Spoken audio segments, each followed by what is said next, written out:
स्वागत है आपका हमारे YouTube चैनल ट्रू स्टोरीज पर। अगर आप हमारे चैनल पर पहली बार आए हैं तो सब्सक्राइब का बटन दबाएं। आज जब आशी सुबह सुबह उठी तो खिड़की से बाहर देखते ही उसका चेहरा मुरझा गया। अरे, कहाँ चले गए? कल तो यहीं थे।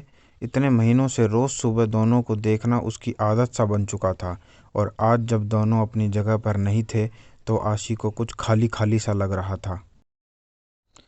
सुबह सुबह बस वह दोनों दिख जाते तो आशी का रोम रोम पुलकित हो उठता था।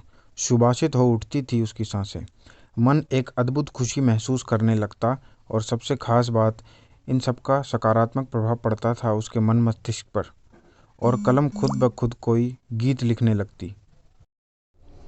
पता नहीं क्या जादू था उन नरगिसी फूलों में, बस देखते ही मन मचल उठता।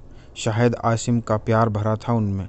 आखिर उसी ने तो आशी के जन्मदिन पर यह गमला उसे उपहार में दिया था, और फिर दोनों ने मिलकर उस नरगिस के फूलों का यह पौधा लगाया था। देखो ना आशी, तुम्हारे लिए एक काम सौंप कर जा रहा हूँ। कल ही मुझे कंपनी के एक प्रोजेक्ट के लिए दुबई निकलना पड़ रहा है। बस 6 महीने की ही तो बात है।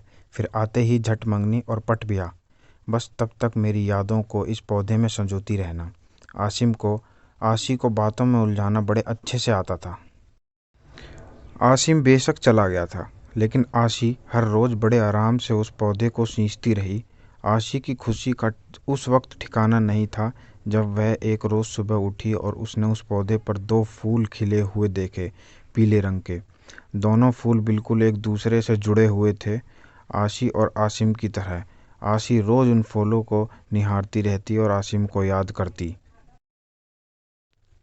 आशी की रोज़ आसिम से फ़ोन पर बात होती थी। भला 2 साल से चल रहा प्रेम दूरियों से कैसे कम हो सकता था? इसी प्रेम की शक्ति ने तो उसे क्या से क्या बना दिया था। कभी किसी को चिट्ठी पत्री में 2 अक्षर न लिखने वाली आशी की कला आज अनवरत चलने लगी थी। अपने जज्बातों की स्याही में भिगोकर क्या क्या ना लिख डाला था उसने। तेरे एहसास में खुद को ऐसे फना कर दिया हमने, जिंदगी न बाकी बची, न तेरे साथ न तेरे बाद। पता नहीं कैसा एहसास था जो दिल से निकलकर पन्नों पर बिखरते रहते थे। जब भी मन होता, आशी उन नरगिस के फूलों को निहारते हुए खिड़की के पास कागज़ कलम लेकर बैठ जाती। माँ जब डांटना शुरू कर देती, तब सुध पड़ती कि कुछ खाना भी है और घर का काम काज भी देखना है। पता नहीं पिछले कुछ दिनों से क्या हो गया था उसे। पतझड़ का मौसम आ गया था, फूल मुरझाने लगे थे। माली से पूछकर खाद पानी भी डाला, आसिम को फ़ोन पर बताया। पहले वह खूब हंसा और बोला, पतझड़ बीत जाने दो, सब कुछ ठीक हो जाएगा। आशी फिर भी आश्वस्त नहीं हो पा रही थी। अब तो बसंत की बहार भी छूने लगी थी, चारों तरफ एक मीठी बयार बहने लगी थी। लेकिन फिर भी आशी को कुछ सही नहीं लग रहा था। आज भी उन फूलों को देखे बिना बेचैनी बढ़ रही थी।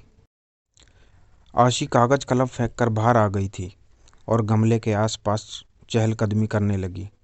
कुछ समझ नहीं आ रहा था कि क्या हो रहा है। इस सोच में उसे यह भी ध्यान नहीं रहा कि काफ़ी देर से बाहर की घंटी बज रही है।